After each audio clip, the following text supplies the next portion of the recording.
Bonjour, nous sommes le 24 décembre 2024 et je vous propose un nouveau point de situation en Ukraine. L'Ukraine a annoncé qu'elle arrêtera tout transit de gaz russe vers l'Europe via l'Ukraine à partir du 1er janvier. Les Allemands de leur côté ont annoncé une nouvelle aide militaire comprenant 15 chars Léopard 1, 30 VBL, 2 lanceurs patriotes, des Iris-T, le nombre n'a pas été communiqué, ainsi que des drones, 52 000 obus de 155 mm, ainsi que des munitions pour petit calibre. Vous pourrez retrouver tous les détails de cette liste en description. Direction à présent le terrain en commençant avec l'oblast de Koursk. Alors dans la dernière vidéo, vous avez annoncé des bombardements sur Kiev. Les Ukrainiens dans la foulée ont bombardé la ville de Rylsk dans l'oblast même de Koursk. Donc cette ville se situe ici, au nord-ouest des combats. Des dégâts matériels modérés ont été constatés sur plusieurs bâtiments. Nous allons maintenant nous rapprocher donc de la ligne de front et des combats où un BTR-D russe a été détruit au nord du village de Darino. Dans le secteur au nord-est de Leinidovo qui reste dans la zone grise ici, il y a eu plusieurs attaques de l'infanterie et des blindés russes. Alors tout d'abord le 20 décembre, ici 3 BMP russes ont attaqué tout en ouvrant le feu sur les positions ukrainiennes à proximité. Dans ces combats ici, un blindé russe a été détruit et l'infanterie russe a continué à progresser au sud-est du hameau de Krylenkoe ici, et cette dernière a été repérée et bombardée les 20 et 21 décembre. Hier, les Russes ont lancé une nouvelle attaque dans ce secteur ici avec plusieurs blindés dont au minimum 4 ont été détruits mais pas encore géolocalisés. Donc les Russes continuent leur attaque en direction de l'Est, et dans ce secteur nous avons ici une vidéo qui a été publiée le 21 décembre où un char et un striker ukrainien sont positionnés dans ce village et ils sont attaqués par des drones kamikazes russes, mais la vidéo est trop courte pour pouvoir évaluer les dégâts de cette attaque. Un petit peu plus au nord ici, la 810e brigade de marine russe continue d'attaquer. Ici, elle a envoyé 3 BMP qui ont ensuite débarqué de l'infanterie dans ce secteur boisé.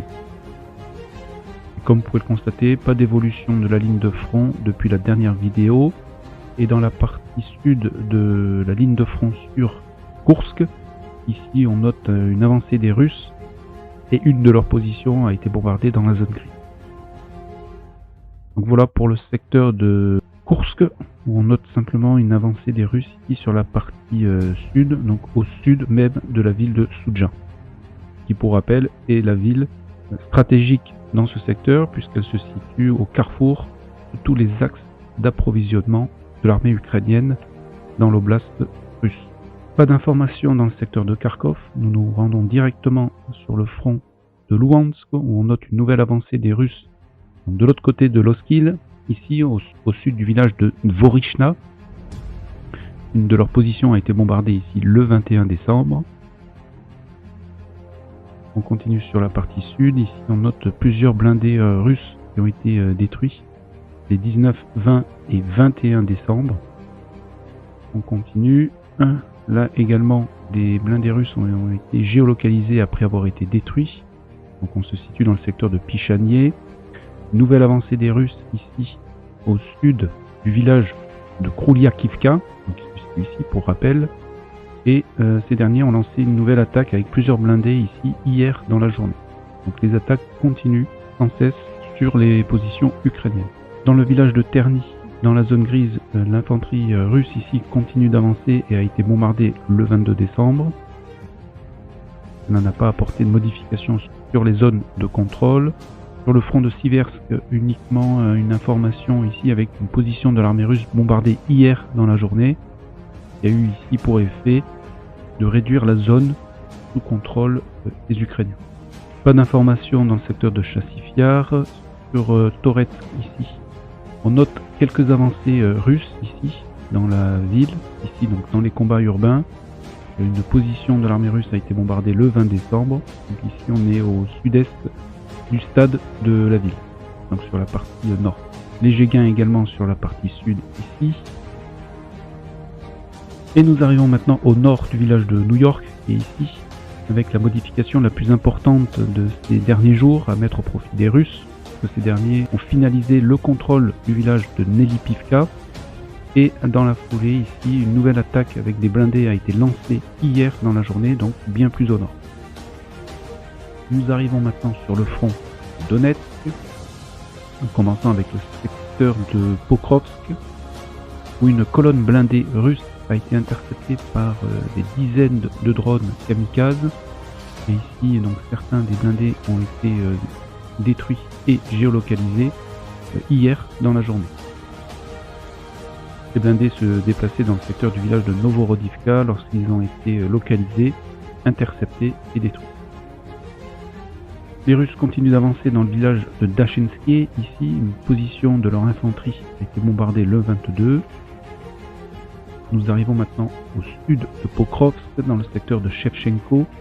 Et à l'ouest, les combats pour le village de Pichanier ont débuté. Donc ce village est à présent dans la zone grise. Il y a eu ici une vidéo avec une attaque d'un Bradley qui a débarqué un groupe de combat ici, sud-ouest du village de Pichanier, en date du 20 décembre. Les Russes ont enregistré des gains de terrain à l'ouest de Shevchenko, ici, et ils continuent de se diriger donc, en direction du village de Novo-Vassilivka, ici, puisque leur infanterie a été bombardée ici dans ce secteur, alors qu'ils se dirigeaient vers l'ouest. Sur le village de Zvotier ici, un T-72 russe a été détruit le 20 décembre, tout comme un VBL russe ici à l'est de Ukrainka qui a été détruit le 21 décembre. Et côté ukrainien, donc dans le secteur de Pokrovsk-Kurakovie, ils ont perdu ici un T-80 qui a été détruit au sud-est de Pokrovsk le 23 décembre, donc hier, détruit par plusieurs drones kamikazes russes. À l'ouest de Shevchenko, c'est un Léopard 1 qui a été détruit par un Lancet.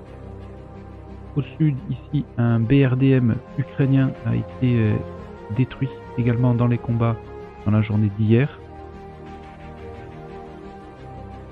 Et enfin, pour terminer, dans le secteur de Sontsivka, c'est un VBL de l'armée ukrainienne qui a été détruit hier également dans la journée. Pas d'évolution dans le secteur de Kurakovie, les combats urbains continuent. Au sud, ici, non plus, pas de nouvelles, si ce n'est que lors de la réduction de la poche ukrainienne ici, de Ouspenivka-Anivka, dont nous avons fait mention dans les dernières vidéos, certains soldats ukrainiens n'ont pas pu évacuer la poche à temps et ont donc été soit éliminés, soit faits prisonniers. On continue le long de la ligne de front. Ici, un BMP-1 russe a été détruit le 21 décembre. Mais pas de modification dans le secteur de Kurakovie ces derniers jours, comme vous pouvez ici le constater.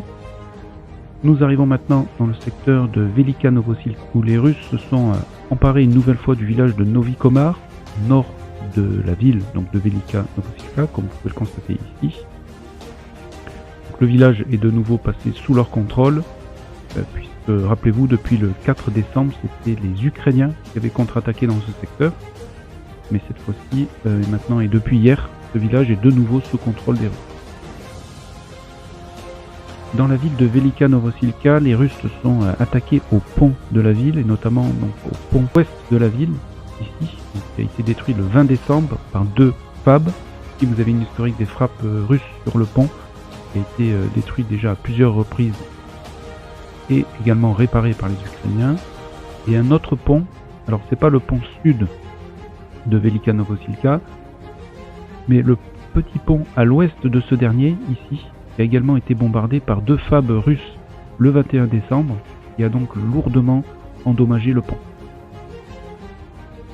Donc en s'attaquant au pont de Velika Novosilka, les Russes visent à empêcher l'envoi de renforts et d'approvisionnement sur la garnison de Velika Novosilka, qui veut donc dire, par déduction, que les Russes s'apprêtent à lancer l'attaque sur la ville.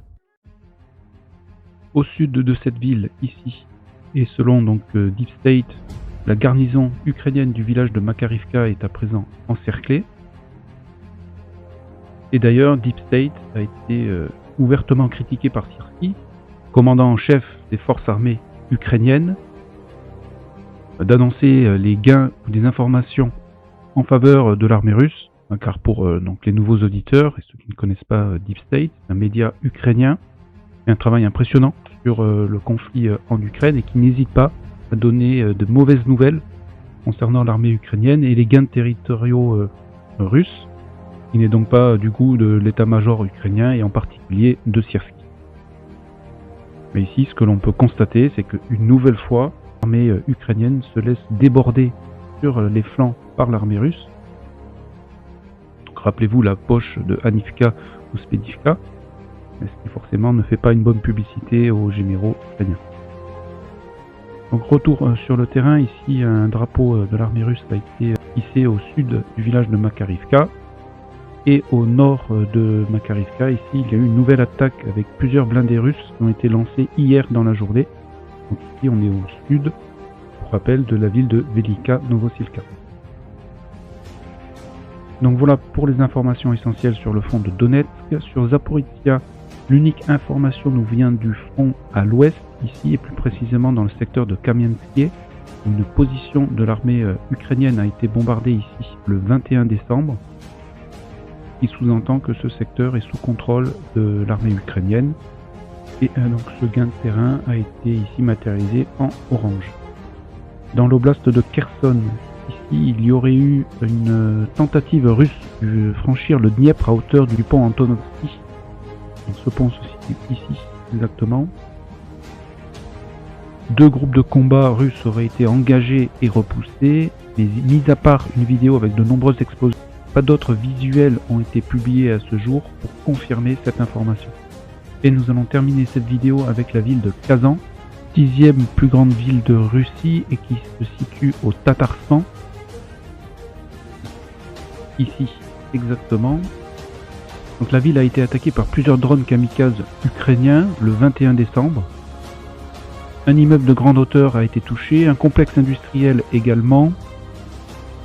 Des immeubles résidentiels ont également été ciblés, donc un immeuble de 23 étages et un immeuble de 5 étages. Et les autorités locales n'ont pas fait mention de victimes parmi les civils jusqu'à présent. Et une vidéo a été publiée où un de ces drones a été abattu. Donc voilà pour les informations essentielles au 24 décembre 2024. Léger gain de terrain au profit des Russes sur l'oblast de Koursk et au nord de New York.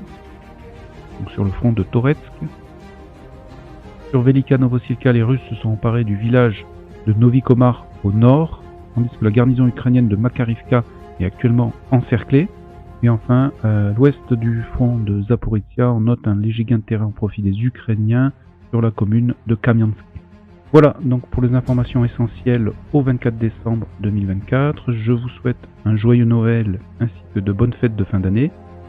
Je souhaiterais dédier cette dernière minute de cette vidéo à l'ensemble des combattants présents sur le théâtre d'opération ukrainien ainsi qu'aux victimes de ce conflit.